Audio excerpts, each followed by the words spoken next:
Lucas capítulo 1, do verso 5, vamos ler até o 25, tá? Acompanhe com atenção a leitura, porque é a palavra de Deus e essa palavra tem muito a falar a mim e a você. No tempo de Herodes, rei da Judeia, havia um sacerdote chamado Zacarias, que pertencia ao grupo sacerdotal de Abias. Isabel, sua mulher, também era descendente de Arão. Ambos eram justos aos olhos de Deus, obedecendo de modo irrepreensível a todos os mandamentos e preceitos do Senhor. Mas eles não tinham filhos, porque Isabel era estéril, e ambos eram de idade avançada. Certa vez, estando de serviço seu grupo, Zacarias estava servindo como sacerdote diante de Deus. Ele foi escolhido por sorteio, de acordo com o costume do sacerdócio, para entrar no santuário do Senhor e oferecer incenso. Chegando a hora de oferecer incenso, o povo todo estava orando do lado de fora. Então, um anjo do Senhor apareceu a Zacarias, à direita do altar do incenso. Quando Zacarias o viu, perturbou-se e foi dominado pelo medo. Mas o anjo lhe disse: não tenha medo, Zacarias, sua oração foi ouvida. Isabel, sua mulher, lhe dará um filho, e você lhe dará o nome de João. Ele será motivo de prazer e de alegria para você, e muitos se alegrarão por causa do nascimento dele, pois será grande aos olhos do Senhor. Ele nunca tomará vinho nem bebida fermentada, e será cheio do Espírito Santo desde antes do seu nascimento. Fará retornar muitos dentre o povo de Israel ao Senhor, o seu Deus, e irá adiante do Senhor, no espírito e no poder de Elias, para fazer voltar o coração dos pais a seus filhos, e os desobedientes à sabedoria dos justos, para deixar um povo preparado para o Senhor. Zacarias perguntou ao anjo: como posso ter certeza disso? Sou velho e minha mulher de idade avançada. O anjo respondeu: sou Gabriel, o que está sempre na presença de Deus. Fui enviado para lhe transmitir estas boas novas. Agora você ficará mudo, não poderá falar até o dia em que isso acontecer, porque não acreditou em minhas palavras, que se cumprirão no tempo oportuno. Enquanto isso, o povo esperava por Zacarias, estranhando sua demora no santuário. Quando saiu, não conseguia falar nada.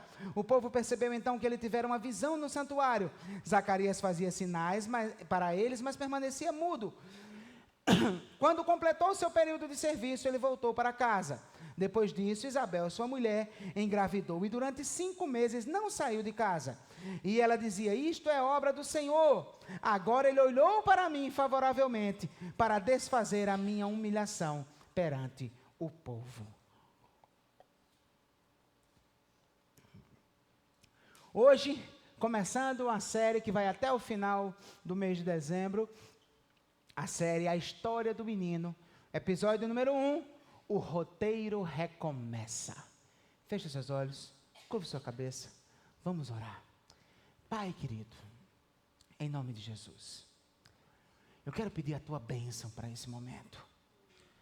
Pedir que o teu Espírito me controle, Pai, para que eu fale palavras do céu para o teu povo. Prepara também o coração do teu povo para ouvir, entender tua mensagem e ser edificado nessa manhã, Pai. Nos abençoa, Senhor. O Senhor sabe, eu preciso muito do Senhor. Em nome de Jesus é que eu te oro. Amém, Senhor. Você já está vendo que nós já entramos no clima de Natal, né? Na verdade, não é somente a gente que já entrou, o comércio já entrou, vários países, né, têm celebrado isso. Infelizmente, lá fora, o pessoal colocou o Noel como figura central desse evento, mas nós que somos cristãos, nós sabemos a razão de ser desse evento. Nós estamos celebrando o nascimento do menino Jesus. E queridos, o Natal ele é comemorado em todo o mundo ocidental.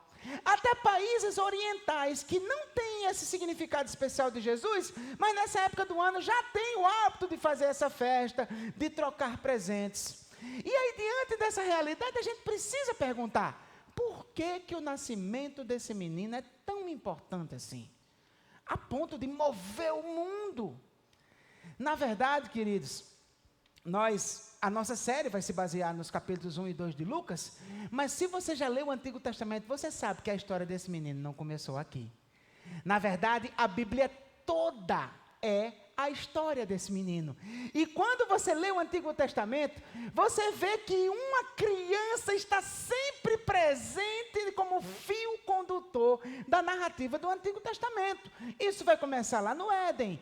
Você vê que Adão e Eva estavam numa situação triste, pecaram, não sabiam o seu destino, mas tem uma palavra de Deus que transmite esperança para eles. Que palavra é essa? Deus diz à serpente que um dia nascer um descendente da mulher, ou seja, um menino, e esse menino acabaria com as obras da serpente, pisaria a cabeça da serpente, aniquilaria a sua ação. E aí o que acontece a partir dali? Quando Caim nasceu, Eva fez uma festa, adquiriu um varão com auxílio do Senhor. E aí, resultado, alguém poderia pensar, não, mas ela disse isso porque o parto doeu. Não, porque quando ela teve Abel, ela não disse nada. Então não foi isso, foi o significado do nascimento daquele menino. Só que quando a gente lê a história, a gente vê que foi uma tragédia. O menino mais velho assassinou o menino mais novo, e aí ela ficou sem menino. Mas o Senhor mais uma vez operou e deu a ela mais um menino. E quando Sete nasce, ela celebra esse menino. E o que é a história que vem em seguida no livro de Gênesis? A descendência desse menino. No capítulo 5, até Noé. O mundo se corrompe, Deus envia um dilúvio, recomeça a história e toma a decisão de chamar um homem chamado Abrão, na época, para dali constituir o seu povo. E o que foi que Deus prometeu a Abrão? Um menino. Né? Olha, você vai ter a descendência do tamanho dessas estrelas. Esse menino demorou para chegar, né? Ele faz um filho na escrava, por sugestão da esposa, e Deus, não é esse menino, é outro menino, é o menino do jeito que eu prometi. E aí, resultado, vem Isaac. O menino cresce, vai casar, casa com outra mulher estéril, ora muito a Deus pedindo um menino. E aí Deus ouve sua oração e lhe dá um menino. Rebeca engravida, na verdade, 2 meninos. Né? O menino mais novo assume por uma tramóia, consegue o direito de ser o menino da descendência do pai. E ele tem os seus filhos. E aí, resultado, essa história continua.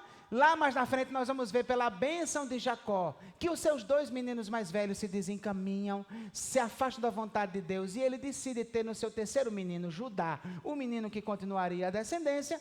Mas Judá teve um problema, ele teve 3 meninos, mas nenhum dos 3 meninos fez menino.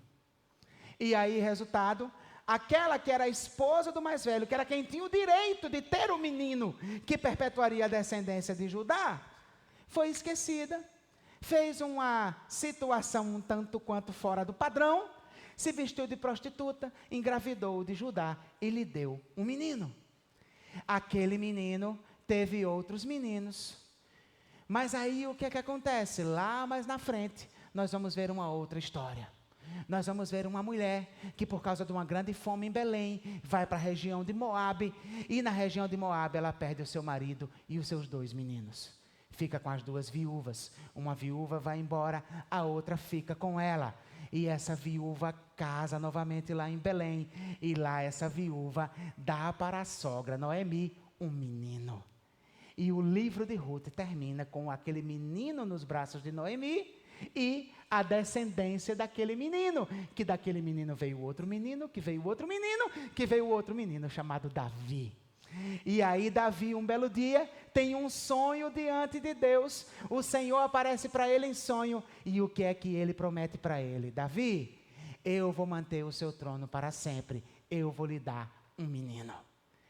E aí, queridos, essa esperança do menino vai sendo prolongada no Antigo Testamento, até que, na profecia do Antigo Testamento, tudo que o Antigo Testamento espera é um menino. Você vai ver, por exemplo, lá em Isaías, capítulo 9, verso 6, qual a esperança que o profeta anuncia? Qual é o sinal? Porque um menino nos nasceu, um filho nos foi dado, e o governo está sobre os seus ombros, e ele será chamado maravilhoso conselheiro, Deus poderoso, Pai eterno, príncipe da paz. Lá no capítulo 7, verso 14, mais uma vez, a promessa do menino. Por isso o Senhor mesmo lhes dará um sinal. A virgem ficará grávida e dará à luz um menino, e o chamará Emanuel. Então, queridos, todos aqueles meninos da história do Antigo Testamento foram ancestrais desse menino que estava sendo prometido na profecia de Isaías.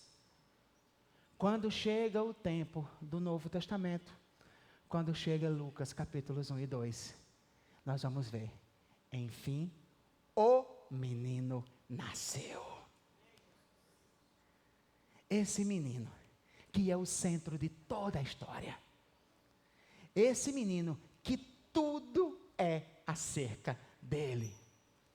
Esse menino que nós comemoramos o nascimento dele no Natal. Que aqui é interessante no livro de Lucas. É que quando nós vamos ler os capítulos 1 e 2, nós vemos que a narrativa do nascimento desse menino é entrelaçada com a narrativa do nascimento de outro menino, João Batista. E aí a pergunta que se faz é, por que esse menino precisava ser precedido por esse menino? Nós encontramos essa resposta no final do Antigo Testamento, tá? Se você for para os 2 últimos versículos de Malaquias, o que acontece? Joga aí, por favor, meu filho. Olha como é que o Antigo Testamento se encerra, tá? Vejam, eu enviarei a vocês o profeta Elias, antes do grande e terrível dia do Senhor. Ele fará com que os corações dos pais se voltem para seus filhos, e os corações dos filhos para seus pais. Do contrário, eu virei e castigarei a terra com maldição. Prestem muita atenção. A última palavra do Antigo Testamento é maldição. Deus estava dizendo que para que essa maldição não fosse lançada sobre nós, era preciso que Elias viesse. E isso é uma coisa meio estranha, porque Elias era um profeta que tinha vindo no passado.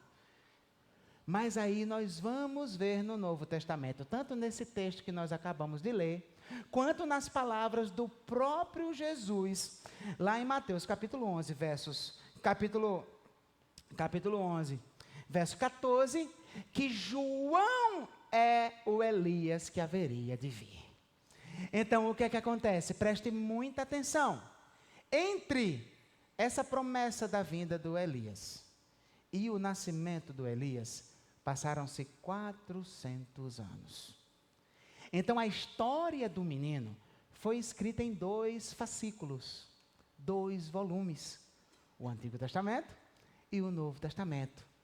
O Antigo Testamento, o primeiro volume da história do menino, prometeu a vinda de Elias, e a partir dali, o roteirista se calou. Uma vez que a gente começa aqui, vendo que Elias nasceu, a gente tem uma certeza, o roteirista voltou a escrever. O roteirista pôs o dedo na história novamente. Deus determinou que aquele momento era a hora de toda a esperança do Antigo Testamento se cumprir. Então, por isso que hoje, nós vamos ver, nessa narrativa do anúncio do nascimento de João Batista, que o roteiro recomeça, tá? E vamos aprender o quanto é importante a vinda do João Batista para testificar a vinda de Jesus. Jesus é mesmo o Messias. Aquele que prepararia o seu caminho veio. Elias veio. Amém? Então, o que é que o texto vai ensinar para nós? O texto vai ensinar para nós que Deus voltou a escrever a história do menino rei. Em primeiro lugar, operando o sobrenatural. Repita comigo, por favor. Deus voltou a escrever a história do menino rei. Lendo novamente os versos do 5 ao 13, olha o que o texto diz para nós. Deixa eu tomar uma aguinha aqui que o negócio está brabo. No tempo de Herodes, rei da Judéia, havia um sacerdote chamado Zacarias, que pertencia ao grupo sacerdotal de Abias. Isabel, sua mulher, também era descendente de Arão. Ambos eram justos aos olhos de Deus, obedecendo de modo irrepreensível a todos os mandamentos e preceitos do Senhor. Mas eles não tinham filhos, porque Isabel era estéril, e ambos eram de idade avançada. Certa vez, estando de serviço o seu grupo, Zacarias estava servindo como sacerdote diante de Deus. Ele foi escolhido por sorteio, de acordo com o costume do sacerdócio, para entrar no santuário do Senhor e oferecer incenso. Chegando a hora de oferecer incenso, o povo todo estava orando do lado de fora. Então um anjo do Senhor apareceu a Zacarias, à direita do altar do incenso. Quando Zacarias o viu, perturbou-se e foi dominado pelo medo. Mas o anjo lhe disse: não tenha medo, Zacarias. Sua oração foi ouvida. Isabel, sua mulher, lhe dará um filho e você lhe dará o nome de João. Queridos, quando a gente lê o Novo Testamento e vê lá o templo, os sacerdotes trabalhando, às vezes a gente tem a impressão que esses sacerdotes eram que nem pastor, que todo dia está labutando e que a vida dele é exclusiva para isso. Na verdade, no tempo do Novo Testamento não era assim. Se você der uma olhada lá no livro das Crônicas, você vai ver que quem organizou o sacerdócio foi Davi, tá? Davi pegou 24 famílias de descendentes de Arão, Abias era um desses 24, tá? E lá ele estabeleceu que cada dia uma família dessa ia cuidar do turno do sacerdócio. E aí essas famílias ficavam se revezando, na verdade cada dia não, cada semana.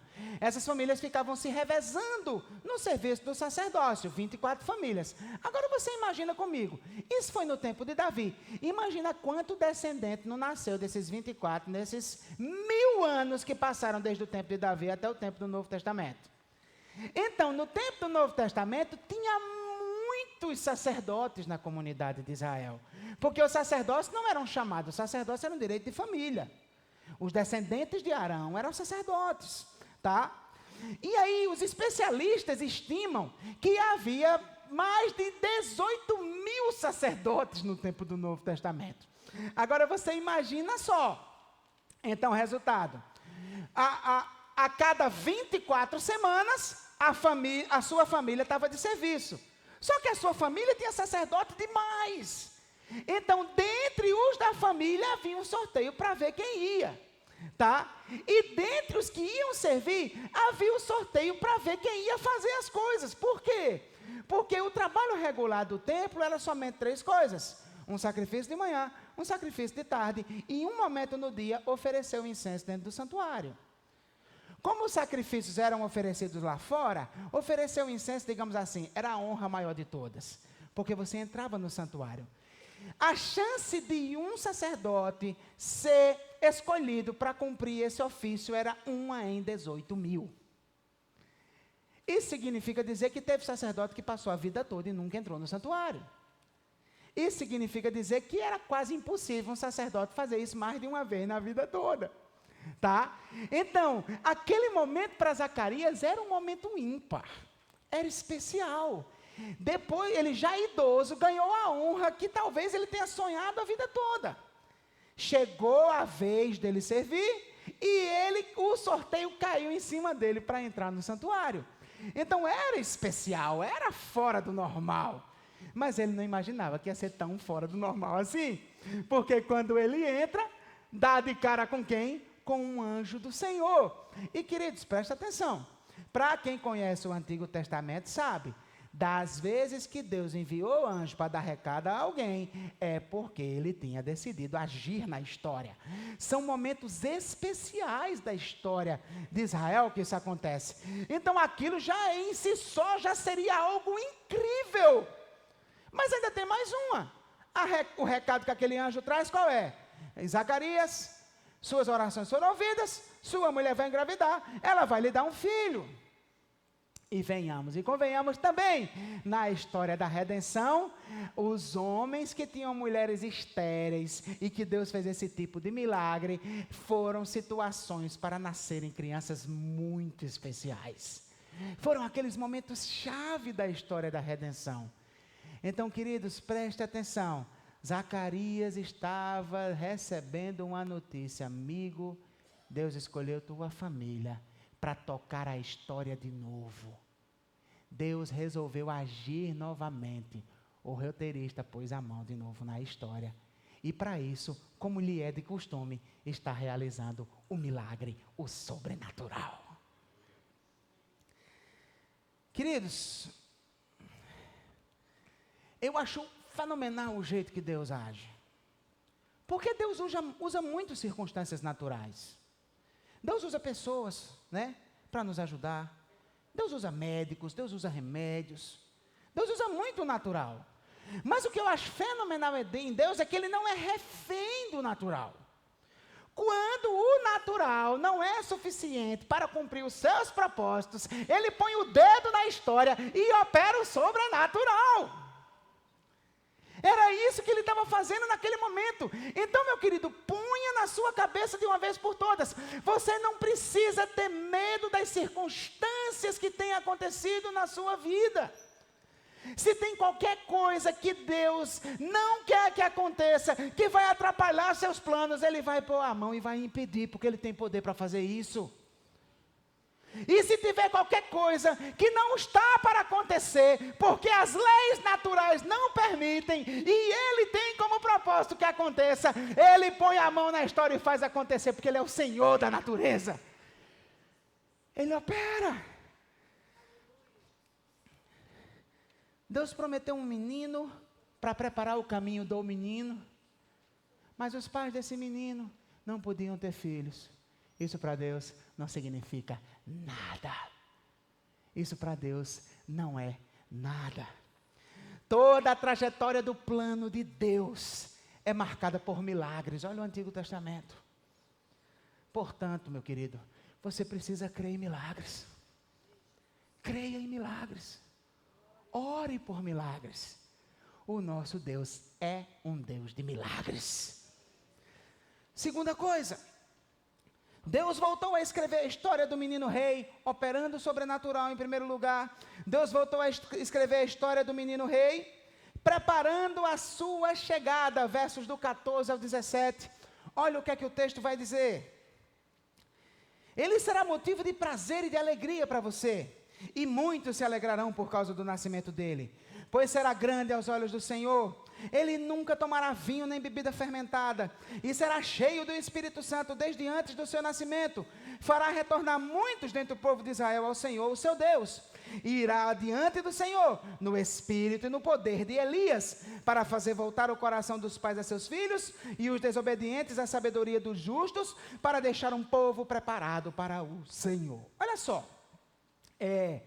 Perceba que João Batista recebe um papel muito importante na Bíblia, tá? Ele é mencionado aqui como alguém que será grande aos olhos do Senhor. O anjo faz esse anúncio. Então João Batista era muito importante. Ele tinha um papel especial na história da redenção. E algumas declarações que ele faz aqui mostram isso ainda mais. Primeiro, a sua consagração, né? E é interessante que parece que ele está querendo fazer aqui um paralelo com um personagem do Antigo Testamento. Porque olha só, perceba que ele diz uma coisa. Ele diz que ele não tomaria nem vinho, nem bebida fermentada. Se você vai lá para o livro de Números, você vai ver a regulamentação de um voto, que era um voto de consagração que existia entre os israelitas, que era chamado de voto de Nazireu. A pessoa não podia tomar vinho, não podia beber bebida fermentada e também não podia raspar a cabeça, tá? Então, o que acontece? Esse voto de Nazireu, na maioria dos casos, era a pessoa que decidia fazer, tá? E por um período determinado de tempo. Mas em algumas situações foi imposto às pessoas o voto de Nazireu e pela vida toda. Raras situações. Mas você consegue se lembrar uma pessoa no Antigo Testamento com uma situação muito semelhante, que a mãe dele não podia ter filho, que ela engravidou e ele foi consagrado também como Senhor? Samuel. Exatamente. Então percebe que Deus quer que a gente veja, parece que Deus quer que a gente veja um paralelo de Samuel com João Batista aqui. Por quê? Porque Samuel inaugurou um ofício que se tornou o ofício mais importante da história de Israel do Antigo Testamento, o ofício profético. Então, embora a Bíblia diga que Moisés era profeta, mas Moisés tinha um caráter mais governamental. Ele era rei, ele era juiz, não rei nessa figura, né, com esse termo, mas ele era líder da nação. Mas a partir de Samuel surge o papel do profeta, que era aquela figura itinerante, que caminhava pelas cidades, está entendendo? Profetizando a palavra de Deus. Então, dessa linhagem, desse ofício, vem Elias, vem Eliseu, vem Isaías, vem tantos outros homens de Deus na história do Antigo Testamento. Jesus vai nos dizer, lá no capítulo 11, quando ele se fala de João Batista, nos versos do 9 ao 11, que esse ofício encerra em João. João foi não somente um profeta, mas ele foi o maior dos nascidos de mulher. O maior de todos os profetas que já existiram foi João Batista. Elias começa, João Batista encerra. Provavelmente, Lucas está querendo fazer a gente perceber um detalhe importante. Está se encerrando uma era, está se começando uma nova era. Aí, o que é que diz mais? Fala aqui também que ele vai ser cheio do Espírito Santo, e esse termo era o termo usado para o poder que dava às pessoas a capacidade de profetizar. Fulano ficou cheio do Espírito Santo e profetizou. O próprio Zacarias vai ficar cheio do Espírito Santo e profetizar lá no final do capítulo, né? Então, os profetas eram assim. O cara estava aqui, de repente o Espírito Santo vinha, tomava o sujeito e ele profetizava. Só que João Batista tem um diferencial. Seria Espírito Santo full time. Tá? Então, o resultado, desde antes do nascimento, ele seria cheio do Espírito Santo. Um profeta, venhamos e convenhamos, altamente top 5, né? Top of mind. Sensacional. E aí, além disso, ele vai e fala, menciona aquilo que Jesus vai dizer, que ele é o Elias que o Antigo Testamento tinha profetizado. E graças a Deus esse texto que vai nos explicar o que é que significa essa história de João ser Elias. Por quê? Porque eu não sei se você já viu, mas até os espíritas usam isso para dizer que existe reencarnação, porque João Batista foi reencarnação de Elias. Não sei se você já ouviu esse papo, tá? Na verdade, Lucas explica o que é isso. João Batista vem no espírito e no poder de Elias. Esse hábito de juntar as palavras espírito e poder no Novo Testamento dá o sentido de alguém que faz algo em nome de Deus, capacitado pelo Espírito Santo. Por exemplo, quando Deus vai agir para Maria dar luz a Jesus. Como Maria pôde dar luz a Jesus? Se ela era virgem. O que é que o anjo diz para ela? Descerá sobre ti o Espírito Santo e o poder do Altíssimo te envolverá. Lá em Atos capítulo 1, verso 8. E recebereis poder ao descer sobre vós o Espírito Santo. Então, o Espírito e poder mencionados juntos no Novo Testamento dava essa ideia de alguém que o Espírito Santo conferiria poder para realizar algo. Então, em outras palavras, o que ele está dizendo é: amigo, seu ministério vai ser power igual o de Elias. A mensagem que você vai trazer vai ser poderosa como a de Elias. E se você der uma lida nas narrativas de Elias, você vai ver que a mensagem principal de Elias era chamar o povo de Israel ao arrependimento.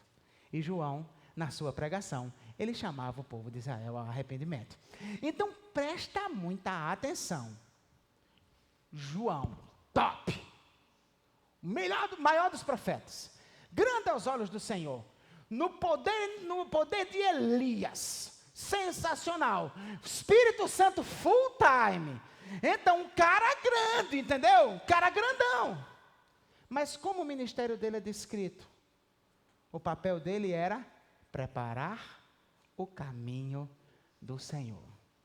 E aí eu fico pensando, meu camarada, se aquele que prepara o caminho é grande assim, imagina aquele que vem depois dele.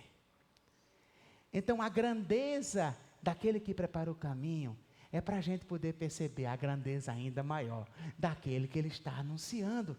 Então, ele é como? Ele é como um camarada, sabe aquele camarada que chega assim? E atenção, queridos, ladies and gentlemen, boa noite. E agora, com vocês, James Brown, né? Algo desse tipo assim. Então, o resultado, João Batista, a função dele era anunciar a chegada do Senhor. Eu não sei se eu... Não, eu vou. Eu orei antes para saber se eu... Eu não tenho esse costume, não, mas eu vou contar uma piadinha, tá? Não, é porque a história ela ilustra muito bem. Na verdade é uma piadinha. Diz a história que o Papa veio ao Brasil, tá?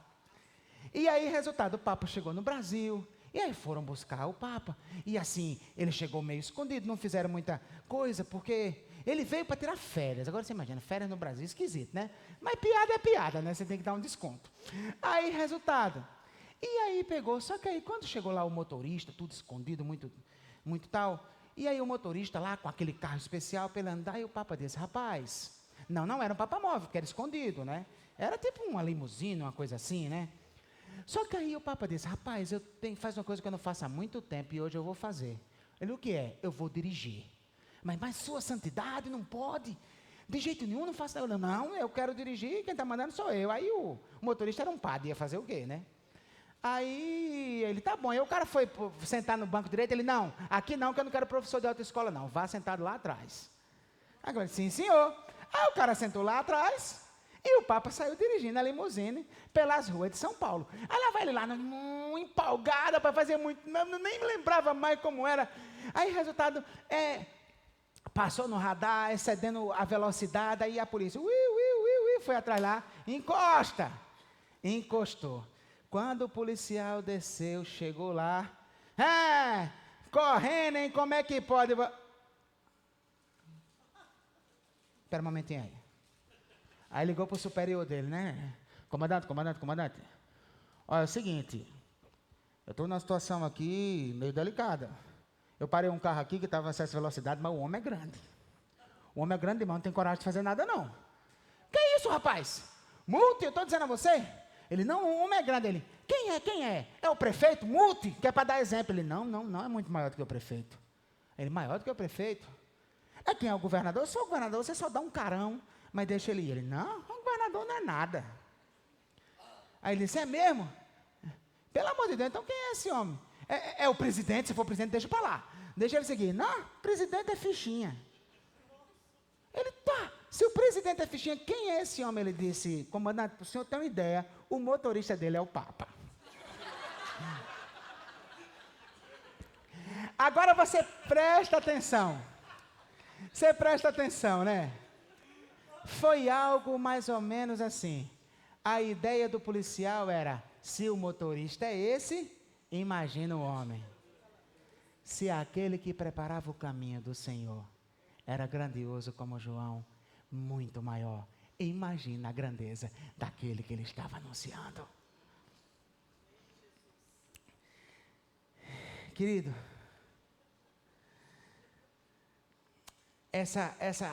perceber isso, esse papel importante de João, mas que a importância dele é meramente anunciar aquele que é verdadeiramente importante, é muito significativo, especialmente no nosso contexto, na nossa cultura, tá?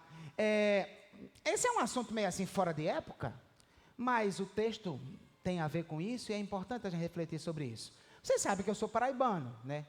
E lá no Nordeste, a festa mais importante do ano é a festa que é feita em louvor a João Batista, né? Então, é muito especial, tudo mais.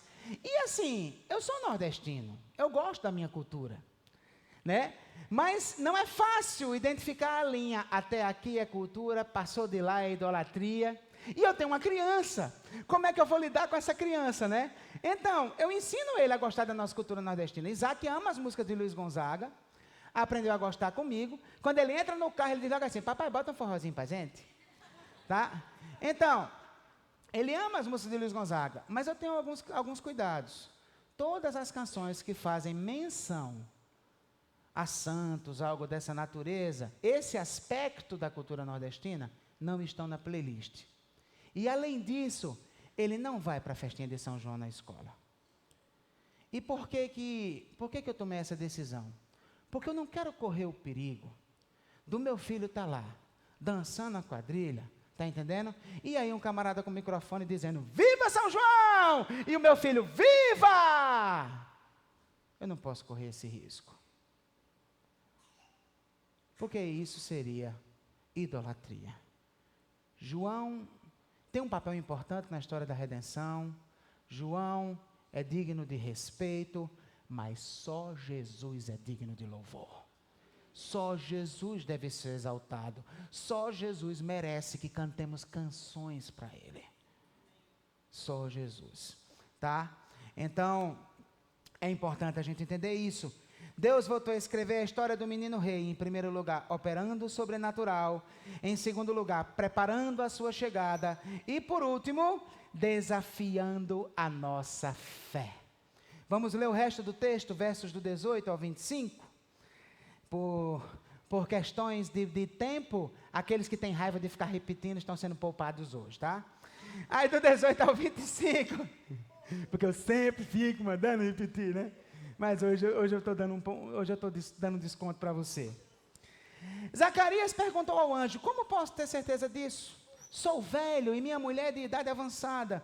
O anjo respondeu: sou Gabriel, o que está sempre na presença de Deus. Fui enviado para lhe transmitir estas boas novas. Agora você ficará mudo, não poderá falar até o dia em que isso acontecer, porque não acreditou em minhas palavras que se cumprirão no tempo oportuno. Enquanto isso, o povo esperava por Zacarias, estranhando sua demora no santuário. Quando saiu, não conseguia falar nada. O povo percebeu então que ele tivera uma visão no santuário. Zacarias fazia sinais para eles, mas permanecia mudo. Quando se completou seu período de serviço, ele voltou para casa. Depois disso, Isabel, sua mulher, engravidou, e durante 5 meses não saiu de casa. E ela dizia: isto é obra do Senhor. Agora ele olhou para mim favoravelmente, para desfazer a minha humilhação perante o povo. Queridos, olha só,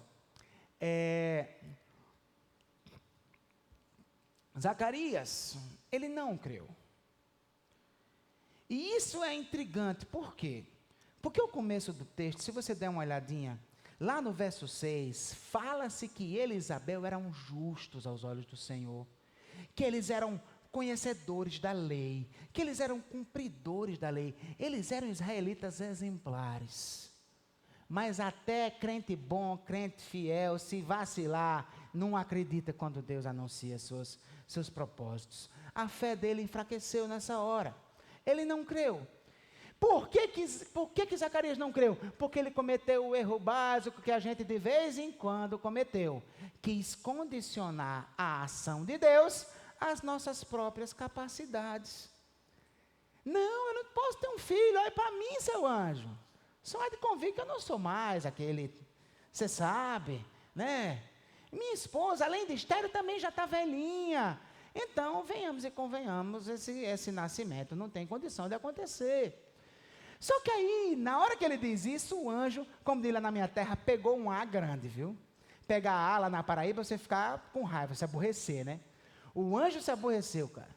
E aí o interessante foi a maneira como o anjo falou com ele. O anjo não diz aquelas palavras de incentivo. Não, Zacarias, você consegue. Toma ali um chá de catuaba, né? Pega a sua mulher, manda ela ir lá no Ver o Peso, em Belém do Pará, para comprar uma garrafada boa para engravidar, né? Uma coisa desse tipo. Não. O anjo não fez Zacarias acreditar em si mesmo. O anjo apelou para a autoridade daquele que estava anunciando. O anjo disse: meu amigo, você sabe com quem você está falando? Eu sou Gabriel. A mensagem que eu trago é do Senhor, porque eu vivo na presença dEle. E meu amigo, se você der uma olhada no Antigo Testamento, quem foi Gabriel? Foi aquele anjo que quando Daniel teve as visões apocalípticas, estava dando a Daniel a interpretação das visões e anunciando para Daniel as coisas que aconteceriam no futuro. Inclusive, muitas dessas coisas tinham se cumprido já entre o tempo de Daniel e o tempo de Zacarias. Então, o que acontece? O anjo diz: Zacarias, quem disse a você que depende de você? Depende daquele que está falando. Se ele diz, é verdade. Zacarias, me aborreci, fica mudo aí. Não vai falar mais não, para não estar falando besteira. E aí, resultado, mais na frente, a sua esposa de fato engravida, como a palavra do anjo foi anunciada para eles. Queridos, fé é um desafio para a gente, tá? E fé não é o que algumas pessoas por aí pensam. Fé não é como pensamento positivo, não, tá? É bem diferente. Pensamento positivo é você tentar se convencer que você pode. Fé é você saber que não pode. Tá entendendo? E depender de outro. Eu me lembro uma vez que eu eu era seminarista na época, a gente foi um grupo da igreja, levou o violão, para visitar uma amiga nossa, que ela tinha quebrado o pé, estava com o pé engessado, a gente foi na casa dela, e a gente lá fazendo festa, brincando com ela. Aí, em determinado momento, eu precisei ir ao banheiro, pedi para ir ao banheiro. Quando eu cheguei lá no banheiro, tinha lá o espelho em cima da pia, e do lado um quadro, assim, com umas frases, que eu vi que eram as frases para a pessoa ir lá e repetir, né? Aí as frases eram assim: eu posso, eu sou capaz, eu consigo, eu sou bonita, né? Eu sou importante, eu valho muito, eu tenho valor, eu não sei, coisas desse tipo, sabe? E eu digo, mas rapaz, que presepada é essa, pelo amor de Deus? Aí eu fui até, na época, perguntei a ela, aquelas frases ali no banheiro, o que é aquilo? Não, porque minha mãe foi fazer um curso não sei aonde, e ensinaram ela a ficar repetindo aqueles negócios e tal. Então, queridos, fé não é isso. Fé é quando você vê que não pode, você diz, realmente eu não posso mesmo, mas existe alguém que pode. Ao invés de depositar a confiança em mim, eu vou depositar a confiança nele. Porque para ele não existe limites. Na autoajuda, você tenta se convencer de que é capaz. Quem tem fé sabe que não é capaz. Quem tem fé não acredita em autoajuda. Quem tem fé acredita em ajuda do alto. Então, meu querido, se você está sentindo que não é capaz, deixa eu lhe dizer, não é mesmo. Mas você não depende de você. Você depende de um Deus que pode todas as coisas. E isso é que é fé. Então, para de tentar limitar a ação de Deus por causa das suas próprias limitações. Você é limitado, ele não. Para de estar dizendo, eu não sei falar, eu não tenho dinheiro, eu não tenho conhecimento, eu estou velha demais, eu não tenho capacidade. Deus não depende da sua capacidade para realizar absolutamente nada. Quando Ele decide lhe usar, Ele faz. Então vá em frente. Vá em frente. Queridos, encerrando, a gente teve que passar um pouquinho da hora, porque eu precisei daquele momento. Nós vimos, queridos, aqui, que a vinda do Elias era um antecedente obrigatório para a vinda do Senhor. E o Antigo Testamento encerrou-se com essa promessa. Eu fico, Nilber, me colocando no lugar dos israelitas do tempo de Malaquias, sabe? Depois que Malaquias anunciou aquilo, eles contando para os filhos, Elias vai voltar, Elias vai chegar. E quando Elias chegar, o Senhor vai agir e não vai jogar maldição sobre a terra, né? E aí, resultado, passa os filhos e os netos e os bisnetos e tome nada de Elias chegar. E 100 anos, e 200 anos, e 300 anos, e 400 anos. Eu imagino que muitos israelitas devem ter pensado, Deus desistiu da gente. Porque nesses 400 anos, Deus não enviou sequer um profeta para falar nada. E aí Deus estava calado. E aí Deus não estava agindo aos olhos humanos. E eles acharam que não tinha mais jeito. Mas, queridos, o tempo pertence ao Senhor. 400 anos. Mas um belo dia, o sorteio caiu em Zacarias. E o anjo chegou e disse, Zacarias, Elias vai ser teu filho. Chegou a hora. João vai no poder de Elias e vai acontecer a redenção do povo de Deus. Então preste atenção. Talvez você em alguns momentos da sua vida vê o seu sofrimento, vê o sofrimento da sua família e lá no íntimo do seu coração você pergunta, mas será que Deus se preocupa mesmo com a gente? Será que Deus se preocupa mesmo comigo? Deixa eu lhe dizer uma coisa, isso acontece, é normal, duvidar, ter questionamentos, mas eu quero lhe assegurar, o tempo de Deus agir não é um indicativo de que Ele não vai agir. Na hora certa, Ele age. Chegou o Elias que ia chegar, o roteirista voltou a escrever a história, e o menino nasceu. E o menino cumpriu sua missão. E graças ao menino, eu e você estamos aqui. O Natal é tempo para lembrar disso. Que pode demorar um pouco mais do que a gente gostaria, mas Deus nunca nos abandona. Tenha isso no coração. Entregue sua vida a Ele. Descanse nele, porque Ele está trabalhando. Que Deus nos abençoe. Vamos ficar em pé. Vamos orar. Feche seus olhos, curva sua cabeça. Pai querido, em nome de Jesus, quero te agradecer, Senhor, por tua palavra, pelo tanto que podemos aprender e ser desafiados, Pai. Obrigado, Pai querido, porque João veio. E uma vez que João veio, Jesus também veio. E Jesus é o Cristo. Jesus é o Filho de Deus. Jesus é o menino acerca de quem toda a história aponta, Pai. Obrigado, Pai, porque está chegando a época do final do ano. Tem muitos de nós, Pai, que essa época dá tristeza no coração e às vezes até a gente nem gosta de Natal. Mas, Senhor, eu queria te pedir que isso fosse mudado. Porque se nós olharmos para o Natal da maneira como devemos olhar, o Natal é a prova de que Deus não ficou de costas para nós. Que Deus agiu, pôs o dedo na história e fez com que o menino rei nascesse, morresse pelos nossos pecados e nele nos deu vida eterna, Pai. Nos abençoa, Senhor, nos dá uma boa semana, lembrando da Tua palavra, crescendo, meditando, aprendendo, sendo, Senhor Deus, direcionados por Ti em tudo que fizermos, Pai. Que o amor de Deus, o nosso Pai, a graça do nosso Senhor e Salvador Jesus, a comunhão, as consolações, as orientações e o poder do Espírito Santo de Deus estejam sobre vós e sobre todo o povo de Deus espalhado na face da terra, agora e para todo sempre. Amém. Deus te abençoe, meu querido e minha querida. Ele deu uma ótima semana na presença dEle. Não tenha medo de nada. Ele está no controle de todas as coisas. Em nome de Jesus.